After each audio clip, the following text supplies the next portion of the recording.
नमस्कार, सत श्री अकाल, राम राम साहब, हमारी वड़क्कम, प्रणाम। आप सभी का ऑल्टरनेट मीडिया में फिर से स्वागत है। मैं आपकी host Gayatri Devi. We have PVR Narasimha Rao sir again with us, and we are going to be very specific, and the video is going to be very short and precise with respect to just two personalities and maybe some little bit related to the states around. So we are going to discuss Pawan Kalyan, the rising star from South, and Devendra Fadnavis from Maharashtra. So, Periana, a very warm welcome on the show. Namaskar Gayatri ji, and namaskar to all of your viewers. Should we Periana, start with Pawan Kalyan? We should start from Pawan Kalyan because he's like, he just came out of blue moon. Nobody was expecting. The last elections, he was nowhere. In fact, lost so badly that he became a joke of the town. And then all of a sudden, he just comes and smashes everything away. Ji, Periana. Yeah, he came from nowhere as far as national audience is concerned. But for people of my state, Andhra Pradesh, he's basically been well known. He's a huge star in Andhra Pradesh. He's one of the top 3 or 4 stars. He's known as Power Star. His brother Chiranjeevi, his elder brother, he's basically like the Rajinikanth, just like Rajinikanth is in Tamil Nadu and Amitabh Bachchan is in North India. He was the biggest star of Telugu movies in 1980s, 1990s, and early 2000s. He the elections, but he campaigned for Telugudesam and BJP, and both the parties won. And in 2017, I think he announced that he's jumping into politics full time. He still continued to act, but the thing is, he focused more time on politics, and he expanded his party, Janasena Party. But what happened is in 2019 elections, it was a disaster. His party did not win a single seat, and even he contested from two seats, not a single seat, 2 seats, and one of them is basically his native town, so the town where his family is from, and he lost both. So that was like really that made him a joke of the town. Basically, in AP politics, people were just laughing at him. He was ridiculed. But the thing is, he was in it for the long run. He was not trying to just get some success and leave. He wanted to do good to the society. So he hung in there. And now in the 2024 elections, he's instrumental in getting the alliance between Telugudesam Party of Chandrababu Naidu and Narendra Modi ji and himself. Because from what I understand, BJP liked Pawan Kalyan, but they did not want to be with Telugudesam Party. He's a man of strong conviction. He has Cancer rising, and he has exalted Jupiter in Lagna, the Dharma Lord. Dharma Lord Jupiter is in the Lagna, exalted, and Moon is also there in one sign. So that's basically just like in the chart of Sri Ramachandra, who had Cancer rising with Moon and Jupiter, exalted Jupiter and one sign Moon in Lagna. So very strong sense of right and wrong, very strong conviction, strong sense of this must be done. And if you look at his chart, he's a very dharmic person. Very, he's religiously inclined. But one very interesting thing about him is he has both right wing and left wing ideology in him. He basically he was influenced by some socialist writings. For example, a South American socialist leader called Che Guevara. He's highly influenced by him. His movies refer to him, and so he's basically he's about social justice, socialism, etc. So some communist and socialist ideologies have influenced him over the years. But at the same time, he's a very religious person. He's a very spiritual person. He doesn't wear his religion on his sleeve like some people do and just show it off. He see at a young age, when he was either teenage or early 20s, he actually wanted to leave home. He packed all his stuff in a bag along with a friend. He wanted to go to some temple town, I think Srisalem or someplace, and just take sannyas, become a monk. So he was really interested in spiritual things from a very young age. But the thing is, in his chart, he has marriage, not just one marriage, but multiple marriages. So I think he has 3 wives, not at the same time, of course, one after the other.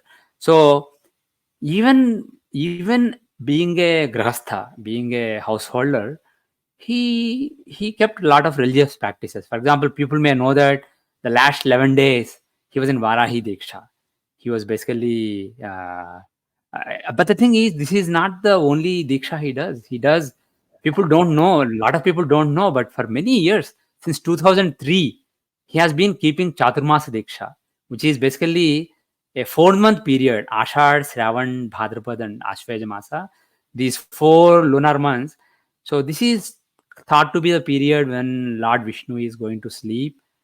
So during that time, basically people cut off worldly activities and focus the time for in spiritual sadhana.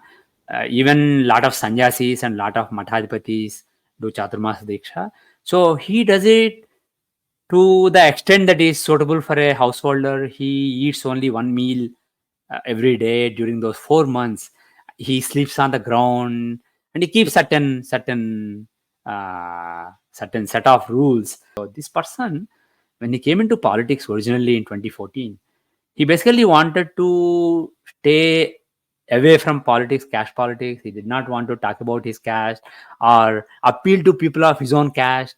He belongs to a caste that's considered a backward caste in the state. So basically, there are a lot of people who he could potentially attract, but he did not care about it. He basically stayed away from casteism, but unfortunately, he became a little pragmatic, and he realized that this is a real thing in the state. So he mended his ways to some extent in the later parts of his political career. But the thing is, he's a very idealistic person. He considers that all humanity is connected, and basically he wants to serving humanity is serving God. That is one of his guiding principles. And also other thing about him is some of the ideas of environmental protection that you see on the left wing, he's deeply into it. He basically has his own organic farm where he spends a lot of time. Actually, he has a farmhouse, and he takes care of the farm by himself. His ancestors were farmers basically, so he likes farming, and that to organic farming. So he's a very environmentally conscious person. So he cares about environment, he cares about religion. At the same time, he cares about social justice and equality and some socialistic concepts. So I think it's a good balance to have. Unfortunately, some ideas get bucketed into left wing, some ideas get bucketed into right wing. But if you look at Sanatan Dharma, respect for the environment is part of Sanatan Dharma. We personify food and agriculture as Annapurna Devi, and also the nature around us is personified as a divine mother. Prakriti is a divine mother. So we basically not just Sanatan Dharma, but most ancient religions, the pre-Abrahamic religions, are basically rooted in environment, nature, and all the various gods come from nature. So the thing is, respect for nature and being somebody who's basically not destroying nature out of greed, but takes care of nature. It is part of Sanatan Dharma. Similarly, Sanatan Dharma is not about greed and making a lot of money. It is about justice to all. But the thing is, we are not into forcing justice like the communists tried to do. But the thing is, justice for all is a fundamental principle of Sanatan Dharma. So the thing is, though some people like to leave some concepts to left wing, I think it's a good idea to reclaim some of those ideas from the left wing and integrate them in the right wing, because they are inherent to Sanatan Dharma. So this person is a is a very dharmic person, very righteous person, and he has some ideas from the left wing and some ideas from the right wing, but he's a very religious person. But what does his political career say? Like, will he become the CM? He's already a deputy CM. I think becoming CM is He's, not a big deal for him. yeah, Yeah. he's the deputy CM right now. He if you look at the position of his party, he did not really contest for a lot of seats. I think he contested at the state level. He contested for some 22 seats or something. I forget the exact number, but it's a small number. Basically, majority of the seats went to Telugu Desam party, and then he got a small number of seats, and then BJP got a few seats. So the thing is, if he really wanted, He could have been greedy and contested more seats, but he did not care. I guarantee you this based on his chart. He's not somebody who cares about being the deputy chief minister or prime minister. See, he made a statement a couple of weeks back, soon after the election. Even if they offer me the prime minister post, I will basically never jeopardize Narendra Modi ji. So he really means it when he sees that he's a very empathetic person. Cancer Lagna with moon in it, he's a very empathetic person, and with exalted Jupiter there, that empathy is very dharmic. So, in other words, if you see somebody who's struggling or suffering, he's the kind of person who really feels his pain in his own heart. And he may not express it, but he will genuinely feel empathy for others and feel other people's pain. So, even if he doesn't have a lot of money with him, whatever he has, he can give it to somebody who's in serious suffering. He's that kind of person. Doesn't care about his own well-being or his own interests. He genuinely wants to do good for the society. That is one thing for sure. So he doesn't care about these positions, but still, even though he has a small number of seats, he was made deputy CM because without him, this alliance would not have come. And he was basically, he brought the alliance together. He got this winning combination together, and he was a star campaigner. People love him in the state. And originally in 2014 and even in 20, because in 2014 he just formed the party a few months before the election. But in 2019, people just assume that he will be like his brother Chiranjeevi. Just formed the party at the time. There were some allegations that they took money from candidates for giving seats, and they just made profit out of that venture. It was basically the forming of the party was seen as a venture. And Chiranjeevi, more than him, his brother-in-law was basically said to be involved in a lot of these seat allotments. So apparently Pawan Kalyan was not really happy at that time. But the thing is, people assume that this is another venture like that. But the thing is, now, after 2019 debacle, when he continued and when he basically kept talking about things that matter to people, people realized that this guy is real. This guy is not like other politicians who basically look at it as a business opportunity. So now people really understand that he's genuine, and moreover, now that he has an opportunity to do good to the society, I am very confident that he will put his best foot forward. He will really, given the portfolios that he was allotted, he will do full justice to them. And he's not the kind who talks a lot. He's very reticent actually. Even when he was a big star, there'll be these award functions or film launch functions or uh, uh, the various film functions. These functions do exist.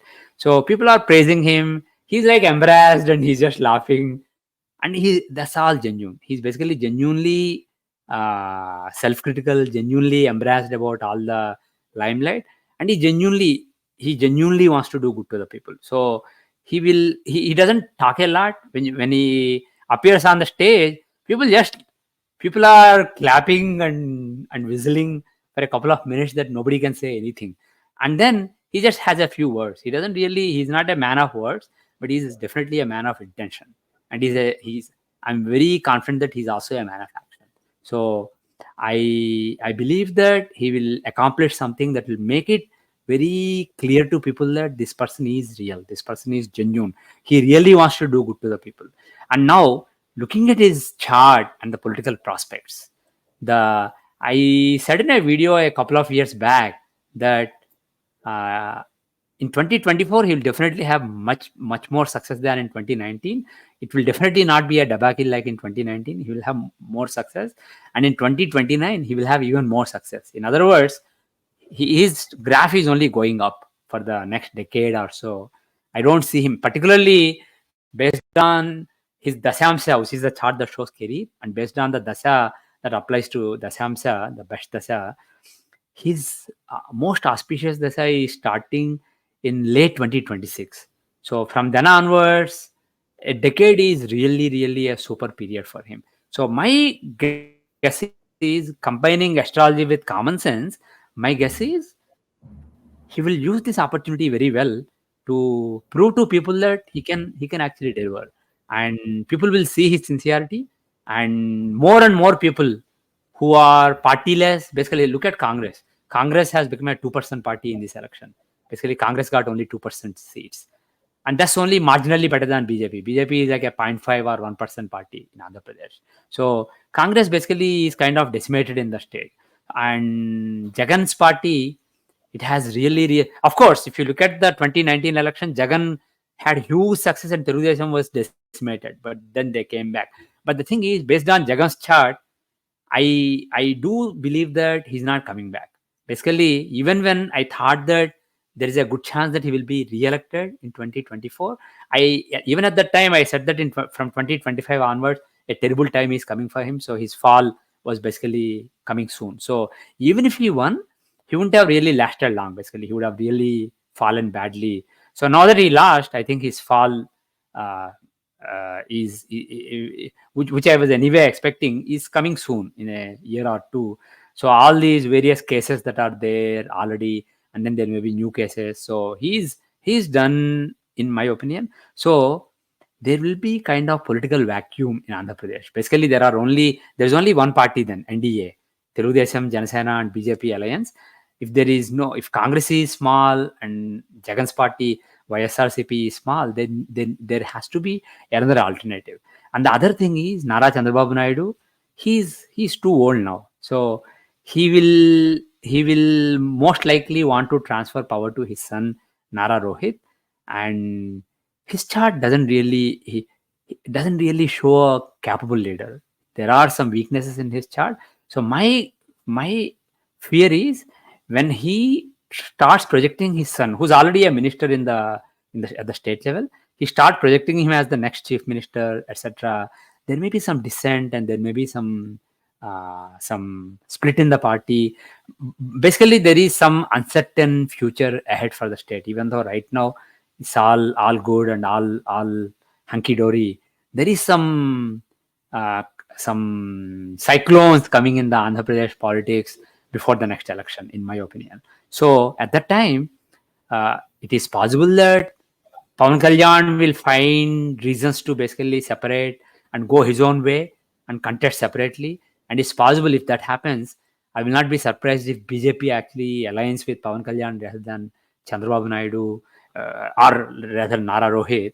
So the thing is, in 2029, I expect that his level of success will be even more than the level of success now. So one thing is, AP politics is very difficult to predict because there are a lot of uncertainties. I expect that the party situation, basically, which are the major parties, who are leading them, all that will change by 2029 elections. So it's very difficult to project. But the one thing I can say with confidence is that Pawan Kalyan's graph is only rising. And Nara Rohit's graph, when they try to rise it, it will rise. It can rise up to some level, but basically it will stagnate. And then if they try to push it further, it can result in basically a big problem. So the thing is, and also there are other players who haven't probably yet come into politics. For example, there is this person called Junior NTR. He is the grandson of great film actor and also politician NTR, who was in Andhra Pradesh chief minister, who is actually the father-in-law of Chandrababu Naidu. And Chandrababu Naidu basically backstabbed him and got power from NTR. His father, he basically did a revolt against his father in the party as chief minister. And NTR, after that, he was a broken man and he died soon after that.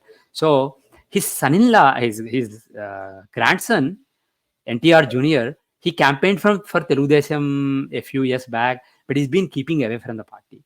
And his chart shows a very capable leader, somebody who's very smart and who can attract crowds and who's very eloquent. He can just come up with words. He's a magician with words. He has that charisma.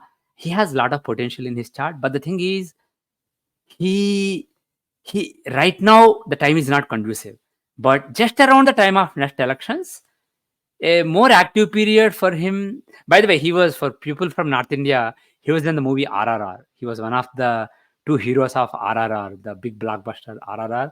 He's the guy who played the tribal man who goes to Delhi to get the girl who was taken by the British people. So he's a big actor, big master, and he's been keeping away from politics intentionally. And also Chandrababu Naidu, he sees him as a threat to his own son, Rohit.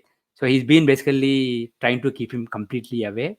And that person, he has he has potential. So you never know basically. See, for example, BJP may attract him, and then BJP and Janasena may form an alliance. So there are lot of things are possible. So for all you know, this may be the last election that the Telugu Party or Chandrababu Naidu wins. So these things are tough to predict. But all I can say, the only thing I can say with confidence is Pawan Kalyan will remain for another decade or more in AP politics, and his graph will only keep increasing. And he's not very ambitious. It's not like he insists that I need to be chief minister, I need to be prime minister. He wants opportunities to do good. He doesn't see this as a trophy or award that he won. He sees it as an opportunity to serve people. And I say it very genuinely. There are very few people in politics who have that sincere spirit of service. And Annamalai is one example, Narendra Modi is one example, Yogi Adityanath is one example, and Pawan Kalyan is definitely one example. And it is fortunate that after such a big debacle in 2019, AP people have given him the respect, and I really think that he will do even better in 2029 elections. So whoever wants to win in 2029 should make sure that they are in an alliance with Pawan Kalyan in 2029. Right. Right. That's very. Will he ever move on to center, or he'll always stay in the Andhra politics only? Kalyan.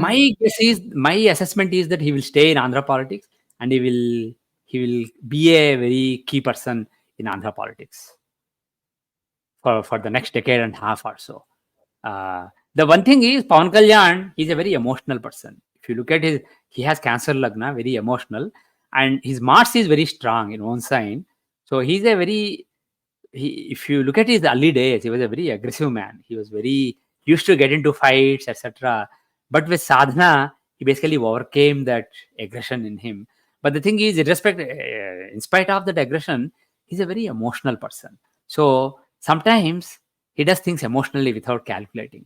So if he needs somebody who's pragmatic and who's good at calculating things, there will be he needs to find such a person. If he there are people like Manohar Garu, etc., around him, but I'm not sure they are the right people. If he finds a leader around him who's calculating and very smart, very methodical, that will really balance him, because he's not methodical. He's a very emotional person. He can jump into conclusions sometimes. So that is so. But the thing is, when you have God's blessings, still you can make a lot of progress. He went with his emotion this time. Took some calculated risks, and it worked out for himself, for the state, and for the country. So that's good. But I hope he finds somebody who's very logical, analytical, and calculating, and he can basically balance him. If that happens, he can definitely become chief minister one day. And by the way, one more thing I want to say is this person that I mentioned, Junior NTR, his chart and Pawan Kalyan's chart, they have a lot of synergy. If they are from different families, different caste, and different, their legacies are different. Pawan Kalyan is from the Chiranjeevi tree of the Telugu film industry. Junior NTR is from the NTR tree of the film industry. So they are not really from the same family, and those families are traditionally considered rivals. But the thing is, you never know how things happen. But if they both get together at some stage, they will be a killer force. Both of them are charismatic, and one is very eloquent, and one is very he has genuine passion to do things. One is reticent, the other is very eloquent.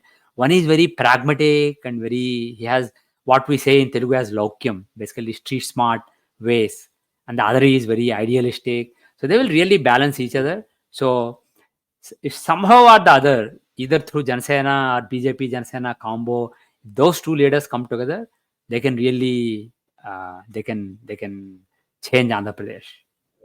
Wow, that's very nice.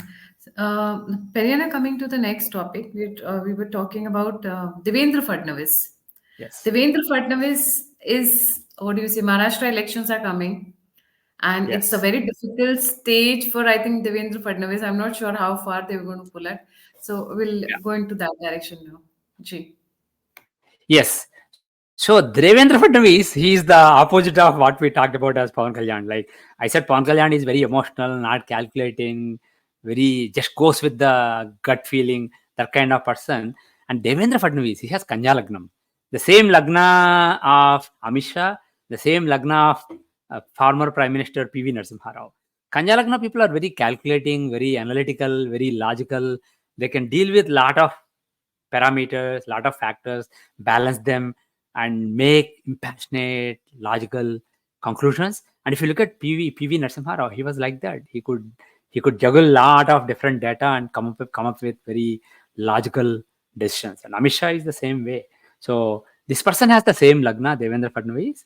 He's a very logical person, very analytical person, and some people call him think that he is kind of like a Chanakya, and that's quite possible. He has, given that his Lagna is Kanya, and also Lagna Lord Mercury, who's the planet of logic, he has two fairy planets, Mars and Sun. And Mars is the planet of risk and also eighth lord of risk taking here. So he's a calculating person who's really into risk taking. He can gamble. He can he can he can basically take calculated risks, not really emotional risks, but calculated risks.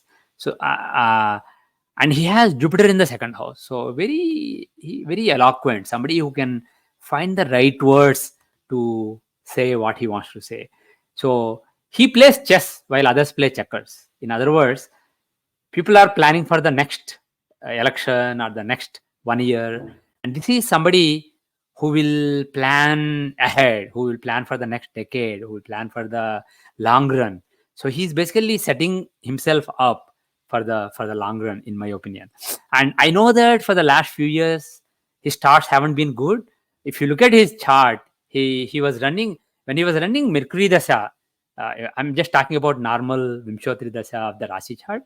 If you look at his Mercury, if you see his Vimshottari Dasha, he was running Buddha Dasha till 2017, late 2017. So basically till 2018. So that was a great period for him because Buddha was the 10th lord of career. But Ketu Dasha, Ketu is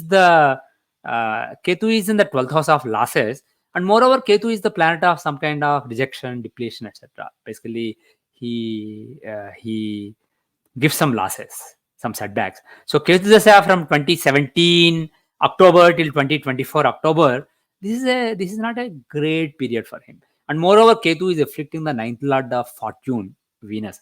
So some loss or lack of fortune is possible. So he's basically running probably one of the worst periods of his life, politically speaking, from 2018 till 2024.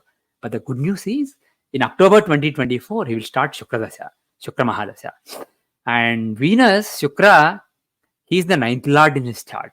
So he's a very good planet. And also, if I look at the Dasamsa, in his Dasamsa, a Dasha called Dvadashotri Dasha applies in his Dasamsa.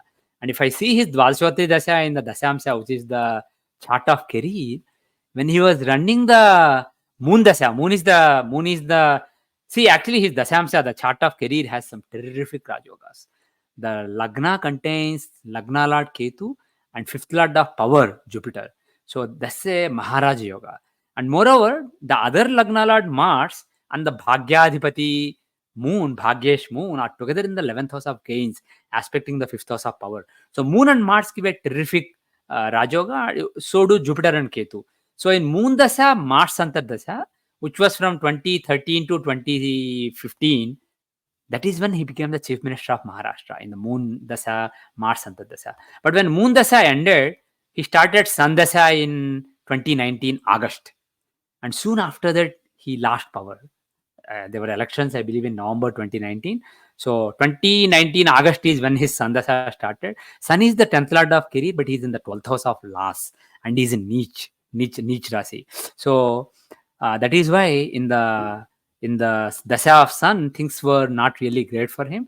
But he will start Jupiter Dasha in 2016, and that will be for a 9-year period. And after that, another 11-year period is Ketu Dasha, and those are the planets giving Maharaj Yoga. So 2027 till 2047 or 2046 is the best period in his career.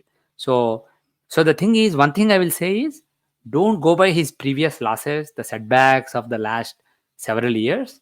He is here for the long term. And as a matter of fact, out of all the BJP charts that I have seen so far, apart from Narendra Modi's chart, there are very few charts that have the potential to become the Prime Minister of Bharat one day. And Annamalai chart is one such chart. I know people maybe be thinking, oh, he lost. But the thing is, look at Pawan Kalyan. He lost not in one place, two places, including his native, the town where his family is from. He lost in 2019, and now he's the deputy CM. So things can change very quickly. This is the period when there's a lot of Vat in the system around us. So this is the Vat phase of Kali Yuga we are in. So things change very fast. So, anyways, though there was a big setback, Annamalai is one person who can, in the long run, not immediately, but in the long run, can become Prime Minister of the country one day. And Yogi Adityanath, he is somebody who has the potential to be Prime Minister one day. And out of the charts I have seen, Devendra Fadnavis is another chart. He has the potential to be India's Prime Minister one day. Particularly late 2030s and early 2040s are a great period. During that period, I will not be surprised if he becomes the Prime Minister of India. So anyway, so his best is ahead of him. So from 2026, late 2026, a great period is coming. And based on the Rasi Dasha, this August 2024 August, Shukra Dasha starts. So overall, around this election time is a pretty decent time for him. It's not the best time. It's a pretty good time for him.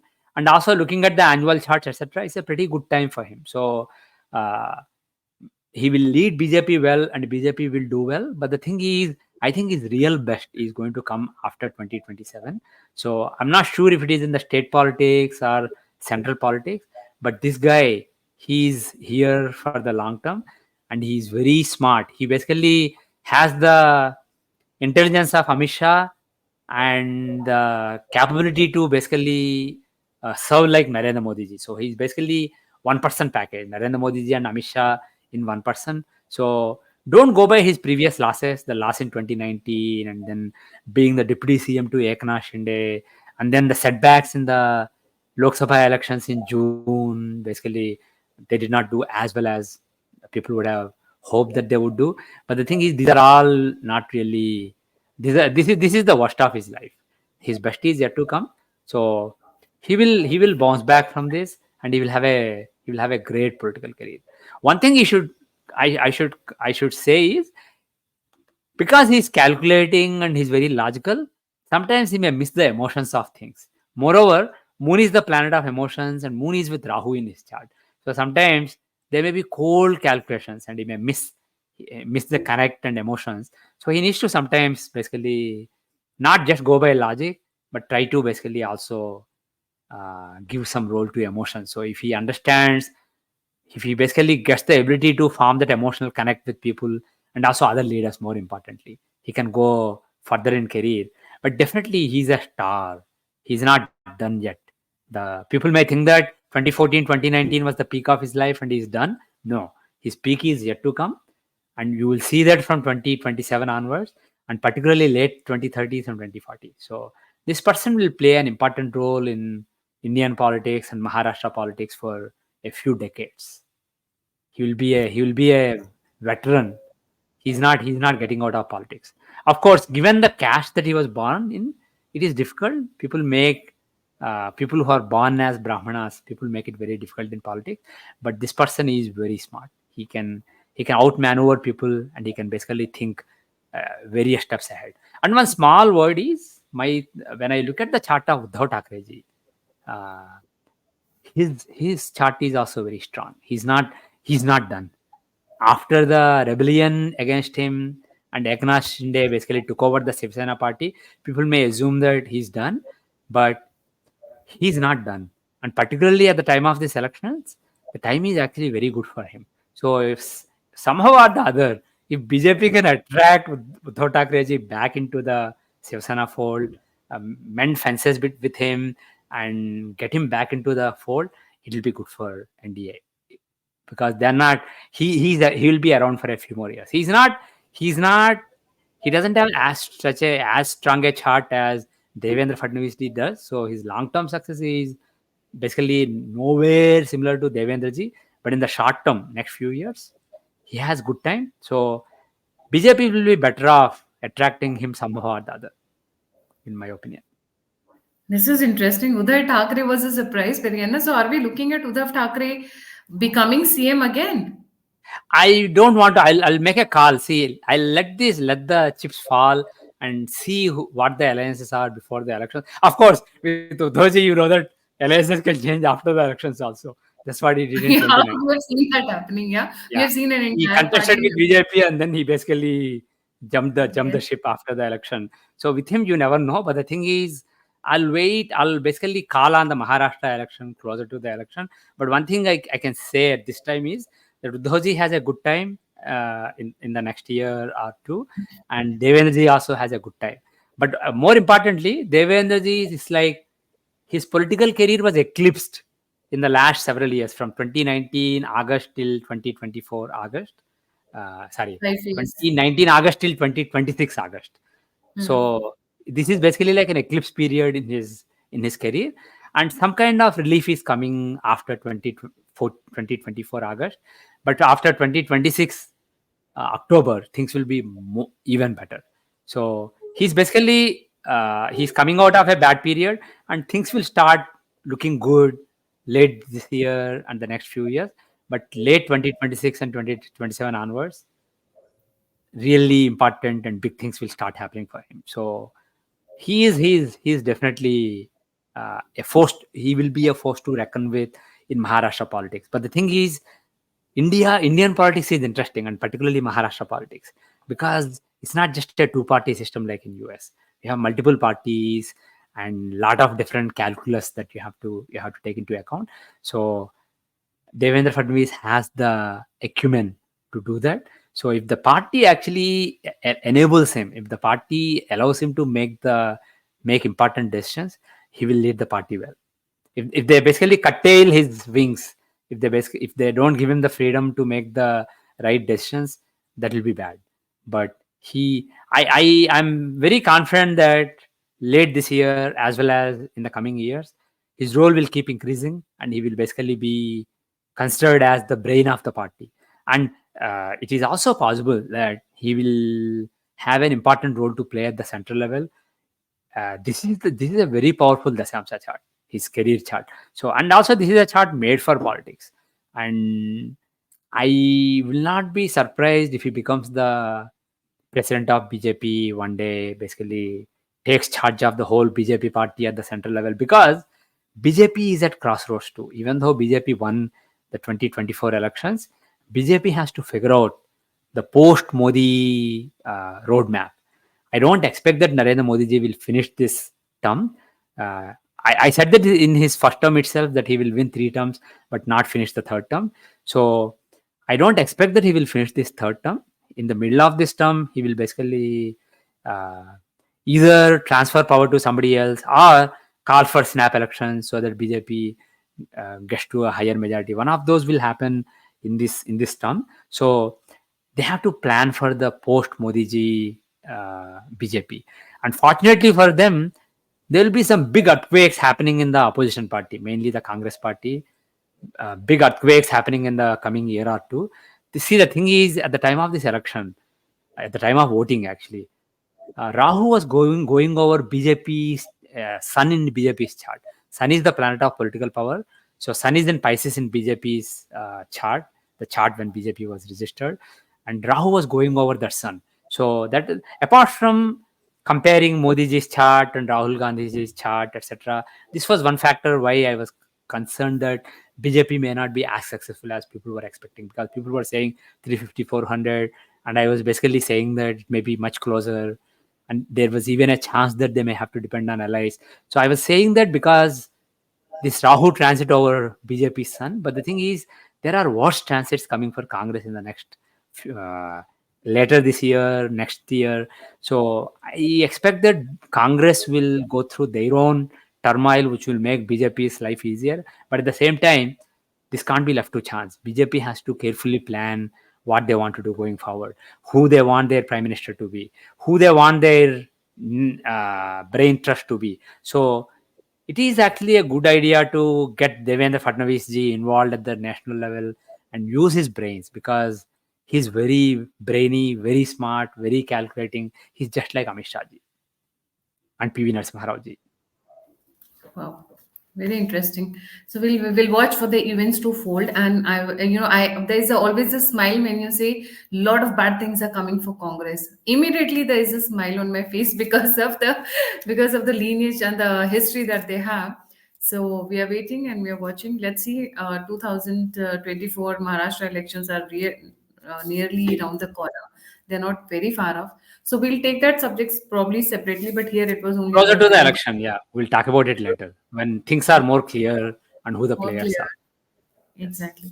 Thank you so much पेरियाना for joining. जाने से पहले सभी viewers से request है, please like subscribe और share करना ना भूलें। अगर आप कंट्रीब्यूट करना चाहते हैं, यूपीएस स्ट्रीम के ऊपर है, आप फीडबैक देना चाहते हैं, मुझसे जुड़ना चाहते हैं, सभी लिंक्स डिस्क्रिप्शन बॉक्स में। My Twitter handle and sir's Twitter handle is right on screen, and Narasimha Rao's website and his YouTube channel. I'll put it in the chat pin. I'll pin it in the chat section so that it's visible right on the top, so that people can visit him, like and subscribe and share him also. Now with that, thank you so much, Periana. Jai Hind, Jai Shri Ram, Har Har Mahadev. जय श्री राम। आपके साथ बात करना हमेशा आनंददायक है। Thank you very much and thank you to all your viewers. नमस्कार। Namaskar.